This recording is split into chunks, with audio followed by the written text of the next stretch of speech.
नमस्कार, दिन भर की बड़ी खबरों में आपका स्वागत है। मैं हूं परवीन।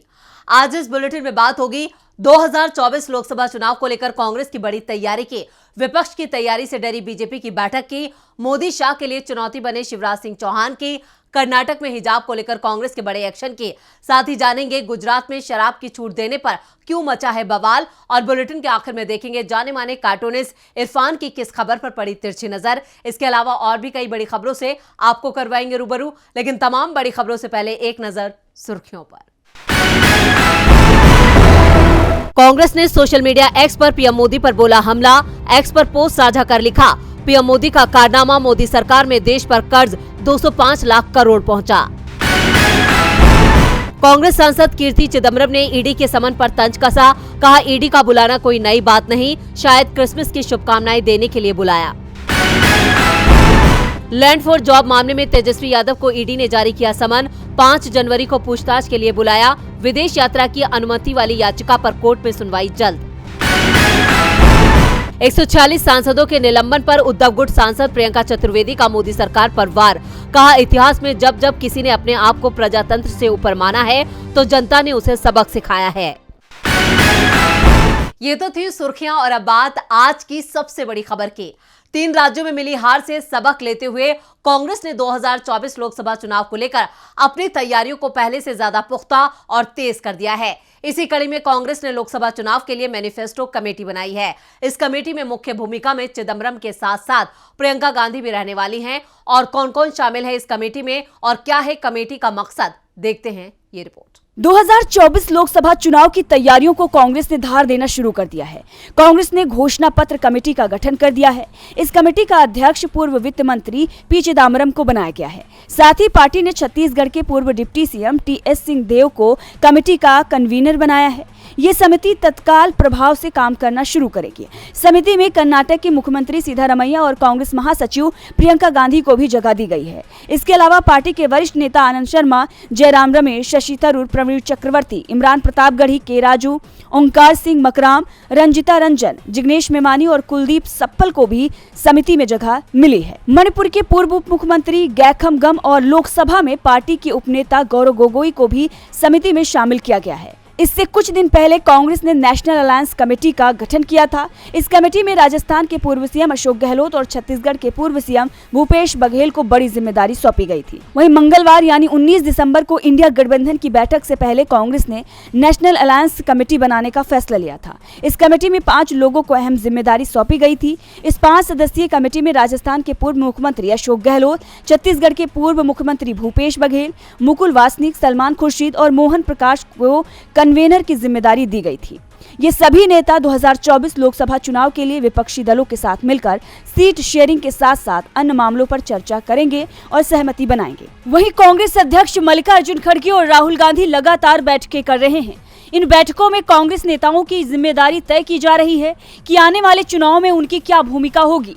कांग्रेस की इन तैयारियों ने बीजेपी की चिंता बढ़ा दी है, तो वहीं कांग्रेस ने बीजेपी को हराने का पूरा प्लान बना लिया है। वहीं मैनिफेस्टो कमेटी 2024 चुनाव को लेकर लोगों से जुड़े मुद्दे और उनकी मांगों के आधार पर कांग्रेस का घोषणा पत्र तैयार करने में अहम भूमिका निभाएगी। कांग्रेस के एक्शन प्लान को देखकर बीजेपी भी डरी नजर आ रही है। इधर बीजेपी ने भी दिल्ली में बड़ी बैठक की।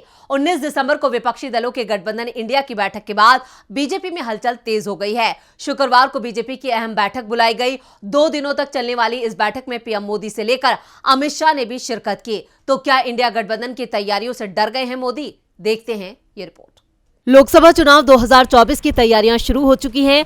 राजनीतिक दलों ने अपने किले की मरम्मत करना शुरू कर दिया है। मजबूत और कमजोर सीटों की पहचान की जाने लगी है। उम्मीदवारों की तलाश शुरू हो चुकी है। इन्हीं तैयारियों का जायजा लेने और इन्हें रफ्तार देने के लिए दिल्ली में कांग्रेस और बीजेपी में बैठकों का दौर जारी है। आज भी बीजेपी में बड़ी बैठक हुई। यह बैठक बीजेपी के केंद्रीय कार्यालय पर हुई। इसमें प्रदेश अध्यक्ष समेत कई बड़े पदाधिकारी शामिल हुए। बीजेपी की इस बैठक में पार्टी ने अपने सभी मुख्यमंत्रियों और इसके साथ ही जहां बीजेपी की सरकार नहीं है वहां से भी बड़े नेताओं को बुलाया है। इसके साथ ही राज्यवार रिपोर्ट ली गई, किस राज्य में कौन सी सीट कमजोर है, किस राज्य की कौन सी सीट पक्की है, कहां क्या कंफ्यूजन है, कहां अलायंस पार्टनर के साथ एडजस्टमेंट करना है। इन सारी बातों पर बीजेपी की बैठक में चर्चा की गई। बीजेपी की इस मेगा बैठक का आज दूसरा दिन था। इस दौरान कुल 3 सत्र आयोजित किए गए, जिसमें मीटिंग की शुरुआत सोशल मीडिया, नमो ऐप और विस्तारक योजना को लेकर चर्चा की गई। इसके बाद दूसरा सत्र कॉल सेंटर, विश्वकर्मा योजना और 5 राज्यों की रिपोर्टिंग पर चर्चा हुई। इसके बाद किसान मोर्चा और युवा मोर्चा की बैठक हुई और इसकी रिपोर्ट बनाई जाएगी। वहीं दूसरे सत्र में केंद्रीय गृह मंत्री अमित शाह ने बैठक में हिस्सा लिया। बैठक के पहले दिन पीएम मोदी शामिल हुए थे। आज बैठक के दूसरे दिन आगामी लोकसभा चुनावों को लेकर अमित शाह ने बातचीत की। पार्टी की योजनाओं और रणनीतियों पर चर्चा की गई। इसके साथ ही शाह ने बीजेपी के सभी नेताओं से अभी तक के कार्यों की रिपोर्ट ली। इसके बाद चुनावों, अयोध्या राम मंदिर की तैयारी पर संगठन मंत्रियों की रिपोर्ट पर बात हुई। इसके बाद राष्ट्रीय अध्यक्ष जेपी नड्डा के समापन भाषण के बाद कार्यक्रम को समाप्त किया गया। बीजेपी ने अपनी तैयारियों की शुरुआत इंडिया गठबंधन की बैठक के बाद की है, यानी 2024 में मोदी की वापसी को लेकर बीजेपी को डर सता रहा है। इंडिया और बीजेपी की तैयारियों ने सियासी पारा चढ़ा दिया है। इधर मध्य प्रदेश में भी सियासी पारा चढ़ा हुआ है। मध्य प्रदेश की राजनीति से शिवराज सिंह चौहान को पूरी तरह से बेदखल कर दिया गया है, लेकिन शिवराज सिंह है कि मान नहीं रहे हैं। खबरों के मुताबिक भले ही उन्हें विधायक दल की बैठक में ना बुलाया गया हो, मंत्रिमंडल के लिए कोई सलाह मशविरा ना लिया गया हो, लेकिन उन्होंने सोशल मीडिया और मीडिया के जरिए मोदी शाह की नाक में दम कर रखा है। क्या है पूरी खबर, देखते हैं ये रिपोर्ट। शिवराज सिंह चौहान को मध्य प्रदेश से दूर दक्षिण के राज्यों में इसलिए भेजा जा रहा है ताकि वो मध्य प्रदेश में रहकर बीजेपी के लिए कोई बड़ी मुसीबत खड़ी ना कर दे और मोदी की छवि को चमकाने के बजाय खुद को जनता का हमदर्द साबित ना कर दें। इसीलिए उन्हें मध्य प्रदेश की राजनीति से पूरी तरह से बेदखल कर दिया गया है। लेकिन शिवराज ने भी मोर्चा खोल दिया है। विधायकों के क्षेत्र में जाकर शिवराज खुद जनता और कार्यकर्ता को धन्यवाद दे रहे हैं और ये कह रहे हैं कि आपने अगर विधायकों को जिताया है तो इसके लिए हम आपके आभारी हैं। तो वहीं उन्होंने एक कार्यकर्ता से मिलकर गले लगकर और उसे जूता पहनाकर फिर से मोदी शाह को चुनौती दे दी है। ये ऐसे कर्मठ और संकल्पित कार्यकर्ता हैं कि जिन्होंने प्रदेश की प्रगति और विकास के लिए भारतीय जनता पार्टी की सरकार रहे, फिर से भारतीय जनता पार्टी की सरकार आए, इसके लिए 2017 से इन्होंने जूते और चप्पल का परित्याग कर दिया था। तो मैंने कल हम सब कार्यकर्ताओं ने आग्रह किया कि संकल्प पूरा हो गया, प्रदेश प्रगति और विकास कर रहा और अपनी सरकार भारी बहुमत से फिर भारतीय जनता पार्टी की सरकार बनी है।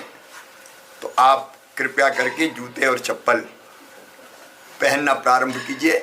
अब शिवराज के इस कदम को मोदी शाह के लिए एक और चुनौती के रूप में देखा जा रहा है। शिवराज मोदी शाह के साथ साथ मोहन यादव के लिए भी चुनौती बने हुए हैं। इधर चुनौती बने हिजाब विवाद को कर्नाटक सरकार ने ठिकाने लगा दिया है।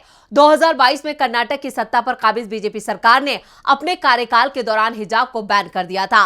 मामला सुप्रीम कोर्ट तक पहुंच गया था, लेकिन 2023 में सत्ता परिवर्तन के बाद फिर से बीजेपी हिजाब के नाम पर राजनीति करने की जुगत लगा रही है, जिस पर कांग्रेस ने पानी फेर दिया है। कर्नाटक के सीएम सिद्धारमैया ने राज्य के शैक्षणिक संस्थानों में हिजाब पहनने पर जारी प्रतिबंध को खत्म कर दिया है। उन्होंने कहा कि पहनने और भोजन का चयन व्यक्तिगत मामला है। उनके इस फैसले के बाद राजनीति तेज हो गई है। बीजेपी ने इस फैसले की आलोचना करते हुए कहा कि सीएम सिद्धारमैया का निर्णय वोटों की खातिर लिया गया निर्णय है और हमारे शैक्षणिक स्थानों की धर्मनिरपेक्ष प्रकृति के बारे में चिंता पैदा करता है। तो सिद्धारमैया ने बीजेपी को करारा जवाब देते हुए कहा कि वे कहते हैं सबका साथ सबका विकास, लेकिन टोपी बुर्का पहनने वालों और दाढ़ी रखने वालों को दरकिनार कर देते हैं। क्या उनकी यही मतलब है जो चाहे पहनो, जो चाहे खाओ, मैं जो चाहूँ मैं खाऊंगा, तुम जो चाहो तुम खाओ, मैं धोती पहनता हूँ, तुम पैंट टी शर्ट पहनते हो, तो इसमें गलत क्या है? वोट के लिए राजनीति नहीं करनी चाहिए। तो वहीं कर्नाटक सरकार में मंत्री प्रियांक खड़गे ने कहा कि मुझे नहीं लगता है कि बीजेपी संविधान के बारे में जानती है। हम सब कुछ कानून के दायरे में ही कर रहे हैं। बीजेपी को संविधान पढ़ना चाहिए। कोई भी कानून, नीति, योजना जो भी कर्नाटक के लिए अच्छा नहीं है और प्रगति को नजरअंदाज कर रहा है और अगर आवश्यकता हुई तो उस कानून या नीति को हटा दिया जाएगा। दरअसल पिछले साल तत्कालीन बीजेपी की राज्य सरकार के प्राथमिक और माध्यमिक शिक्षा विभाग ने एक सर्कुलर जारी कर स्कूलों और कॉलेजों में हिजाब पर बैन लगा दिया था। इस फैसले को लेकर तब काफी राजनीति भी हुई थी।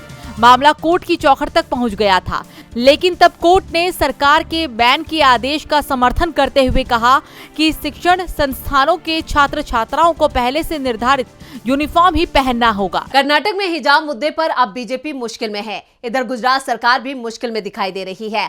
गुजरात सरकार ने इंटरनेशनल फाइनेंस टेक सिटी में वाइन एंड डाइन की पेशकश करने वाले होटलों और रेस्टोरेंट के और क्लबों में शराब पीने की इजाजत दे दी है। पूरी गिफ्ट सिटी में काम करने वाले सभी कर्मचारियों और मालिकों को शराब एक्सेस परमिट दिया जाएगा। इसी को लेकर गुजरात सरकार ने बीजेपी सरकार को घेर लिया है। गुजरात के गिफ्टी सिटी में शराब पर लगे प्रतिबंध को हटाने के फैसले पर सियासी बवाल मच गया है।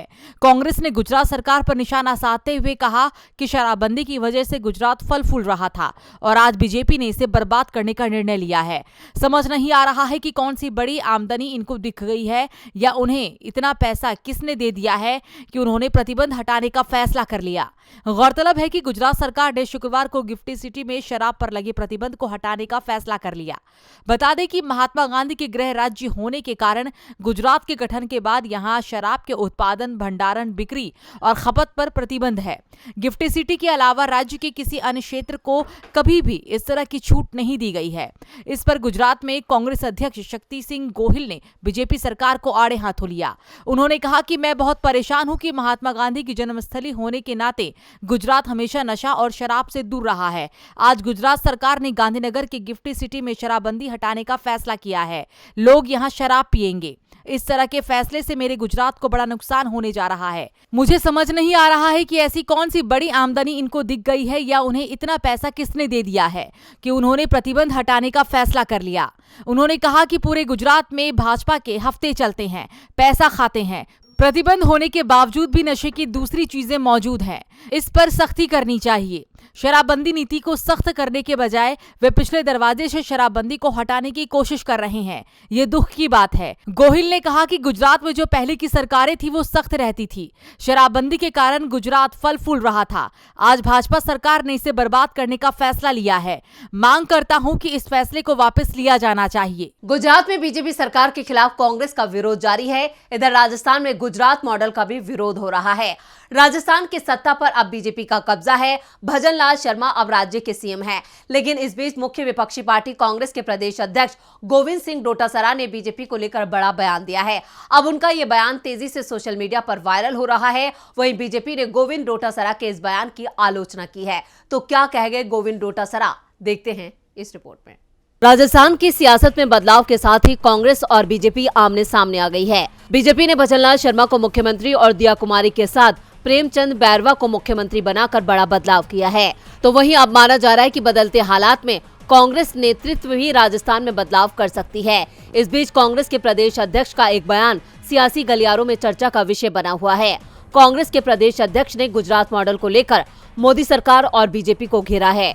उन्होंने कहा कि गुजरात मॉडल ने देश को बर्बाद कर दिया है। और क्या कुछ कहा है गोविंद डोटासरा ने, देखते हैं इस वीडियो में। हम बहुत पहले से सुन रहे हैं कि देश में गुजरात मॉडल लागू हो, देश में गुजरात मॉडल लागू होगा। गुजरात मॉडल में दो चीजें प्रमुख हैं, भाई को भाई से लड़ाओ, हिंदू मुस्लिम करो, देश पे राज करो। और दूसरा, अगर कोई बोलना चाहता है, विधानसभा में है तो विधानसभा से बाहर निकालो, लोकसभा में है तो लोकसभा से बाहर निकालो, राज्यसभा में है तो राज्यसभा से बाहर निकालो, विधान परिषद में है तो उससे निकालो। और अगर कोई बाहर सड़क पे बोल रहा है तो उसके ईडी, इनकम टैक्स, सीबीआई भेज दो। कोई व्यापारी अगर दूसरी पार्टी को चंदा देता है तो उसके ऊपर संवैधानिक संस्थाओं को भेज करके उसको परेशान करो। अपने इस बयान में गोविंद सिंह डोटासरा ने बीजेपी के साथ साथ मोदी और शाह पर निशाना साधा है। उनका साफ कहना है कि धार्मिक कट्टरता से भाईचारा मिटाना, भाई को भाई से लड़ाना, सत्ता में आना, ध्रुवीकरण और तानाशाही से राज करना, संवैधानिक संस्थाओं का दुरुपयोग करना, जनता के मुद्दों को दबाकर लोकतंत्र कुचलना, गुजरात मॉडल ने देश को बर्बाद कर दिया है। अब बीजेपी ने गोविंद सिंह डोटासरा के इस बयान को लेकर कांग्रेस पर निशाना साधा है। उन्होंने कहा कि कांग्रेस अपनी हार को पचा नहीं पा रही है। इधर डोटासरा का बयान सोशल मीडिया पर तेजी से वायरल हो रहा है। राजस्थान में कांग्रेस के तेवर सख्त हैं। इधर महंगाई भी आम लोगों को अपने तेवर दिखा रही है। खाने पीने की चीजों के दामों में बढ़ोतरी से आम आदमी तो परेशान है। लगातार बढ़ती कीमतों से आम जनता बेहाल है। लेकिन बढ़ती महंगाई से सिर्फ आम आदमी परेशान नहीं है, बल्कि आरबीआई गवर्नर को भी महंगाई की चिंता सता रही है। क्या है पूरी खबर, देखते हैं ये report. Reserve bank of India को खाने पीने के सामानों के बढ़ रहे दाम चिंतित कर रहे हैं। आरबीआई के गवर्नर शक्तिकांत दास का मानना है कि खाने पीने के सामान के अनिश्चित और लगातार बदल रहे दाम महंगाई दर को प्रभावित कर सकते हैं। आरबीआई की 6 सदस्यीय मौद्रिक नीति समिति यानी एमपीसी की इस महीने की शुरुआत में हुई बैठक के दौरान दास ने कहा कि खाद्य कीमतों की अनिश्चितता और कमजोर मौसम की मार महंगाई पर बुरा असर डाल सकती है। हमें इन सभी चीजों पर ध्यान देने की आवश्यकता है। एमपीसी ने 6 से 8 दिसंबर तक चली बैठक के दौरान रेपो रेट को 6.5% पर ही स्थिर रखा था। शुक्रवार को जारी बैठक के ब्यौरे के अनुसार गवर्नर ने कहा कि अस्थिर और अनिश्चित खाद्य कीमतों की नियमित अंतराल पर आने वाले मौसमी झटकों से समग्र मुद्रास्फीति परिदृश्य पर असर पड़ने का अनुमान है।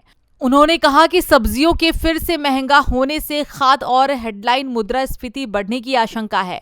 दास ने आगे कहा कि हमें मुद्रास्फीति तेजी से बढ़ने के किसी भी संकेत के प्रति ज्यादा सतर्क रहना होगा, जो इसे नीचे लाने की प्रक्रिया को पटरी से उतार सकता है। उन्होंने इस बात पर भी जोर दिया है कि ऐसे हालात में मौद्रिक नीति को सक्रिय रूप से महंगाई कम करना होगा। ऐसे में नीतिगत रुख में कोई भी बदलाव समय से पहले और जोखिम भरा होगा। और बुलेटिन के आखिर में देखते हैं जाने माने कार्टूनिस्ट इरफान की किस खबर पर पड़ी तिरछी नजर।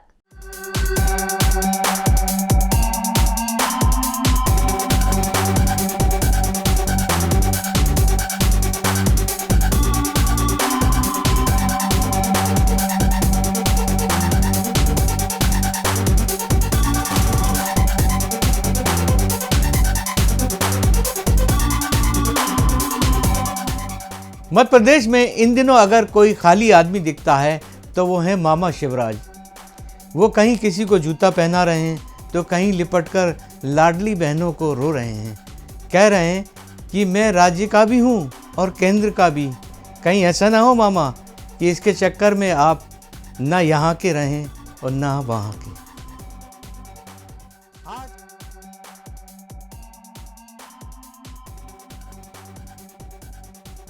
बहुत बहुत शुक्रिया इरफान जी। तो आज इस बुलेटिन में इतना ही। देखते रहिए डीबी लाइव। नमस्कार।